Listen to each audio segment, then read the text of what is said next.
પૂર્વ મુખ્યમંત્રી વિજય રૂપાણીના અંતિમ વિધિની તૈયારીઓ શરૂ થઈ છે। ડીએનએ રિપોર્ટ બાદ પાર્થિવ દેહને રાજકોટ લવાશે। પ્રકાશ સોસાયટી ખાતે આવેલા નિવાસસ્થાનના દરવાજા ખોલવામાં આવ્યા છે। પાર્થિવ દેહને નિવાસસ્થાન ખાતે અંતિમ દર્શન માટે રાખવામાં આવશે। અંતિમ સંસ્કાર રામનાથ સ્મશાન ખાતે કરવામાં આવશે। કુવાડવા રોડ, હોસ્પિટલ ચોક, ચૌધરી હાઈસ્કૂલ, રૈયા રોડ થઈ હનુમાન મઠીથી પ્રકાશ સોસાયટી નિવાસસ્થાન સુધી પાર્થિવ દેહને લાવવામાં આવશે। રાજકોટ અત્યારે શોકમગ્ન છે। રાજકોટમાં દુકાનો બંધ પાડી આજે શ્રદ્ધાંજલિ આપવામાં આવી છે અને પૂર્વ મુખ્યમંત્રી વિજય રૂપાણીનું નિધન થયું છે અને આપણી સાથે ભાજપના નેતા કમલેશભાઈ છે। તેઓ તેમની અંતિમ વિધિની તૈયારીઓ કરી રહ્યા છે। કમલેશભાઈ સાહેબ, આપણી વચ્ચે નથી રહ્યા, કેવડી મોટી ખોટ સૌરાષ્ટ્રને અને ખાસ કરીને રાજકોટને?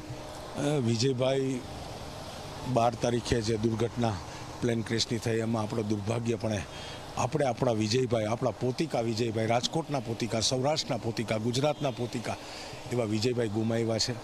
આ ખોટ એ કદી આપણે પૂર્ણ કરી શકીએ નહીં, પણ ઈશ્વર પાસે મનુષ્ય એ પામર છે, ભગવાન જે કરે એ આપણે સ્વીકારવાનું છે।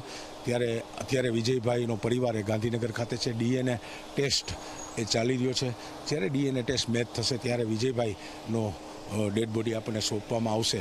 ત્યારબાદ એને રાજકોટ એના માદરે વતન લેવામાં આવશે। ગ્રીનલેન્ડ ચોકડીથી વિજયભાઈને લઈ આવશે। ત્યારે કિસાનપરા ચોક થઈ રહ્યા અંડરબ્રિજ થઈ અને પોતાની પ્રકાશ સોસાયટી ખાતે એને દર્શનાર્થે રાખવામાં આવશે અને ત્યારબાદ રામનાથપરા સ્મશાન ખાતે એનું અંતિમ સંસ્કાર થશે। કમલેશભાઈ, તમારી સાથે તેમની યાદો ઘણી જોડાયેલી છે। કઈ એવી યાદ કે જે દુઃખ અત્યારે આપે છે? દુઃખ તો એટલું બધું છે, મારી પાસે કોઈ શબ્દ નથી। મારો નાનો દીકરો 2017માં જ્યારે એને વેરાવળ ટ્રેન અકસ્માત થયું હતું ત્યારે વિજયભાઈ મુખ્યમંત્રી હતા, પણ પોતાના દીકરાની જેમ મારો દીકરો આજે હયાત છે એ માત્ર ને માત્ર વિજયભાઈ રૂપાણી થકી છે। સ્ટર્લિંગ હોસ્પિટલથી જ્યારે હું અમદાવાદ લઈ ગયો ત્યારે એને રસ્તામાં પણ મને કીધું કે તું ચિંતા કરમાં, હું હોસ્પિટલ પહોંચું છું। પણ હું પહોંચું એની પહેલાં હોસ્પિટલ મુખ્યમંત્રીશ્રીનો કોન્વે પહોંચી ગયો હતો। મુખ્યમંત્રીશ્રીએ પોતાનો પ્રોટોકોલ બાજુમાં રાખી અને એમ્બ્યુલન્સનો દરવાજો ખોલી અને સ્ટ્રેચરની સાથોસાથ મારા દીકરાની ટ્રીટમેન્ટ એ શરૂ કરાવી અને માત્ર શરૂ કરાવી નહીં, પણ જે સર્જરીઓ થઈને રાતના 2:30 વાગ્યા સુધી એક પ્લાસ્ટિકની ખુરશીમાં આ વિજયભાઈ બેઠા છે ત્યારે મારો પરિવાર અને મારી વાત કરું તો હું વિજયભાઈનો આ જિંદગી નહીં, કદાચ 7 જન્મ તક એનો રોડ ચૂકી શકું એમ નથી।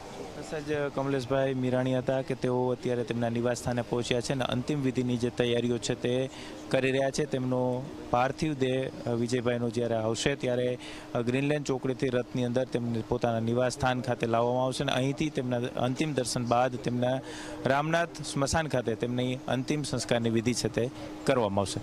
કેમેરા પર્સન ઉદય પવાર સાથે ગૌરવ દવે, ઝી મીડિયા, રાજકોટ।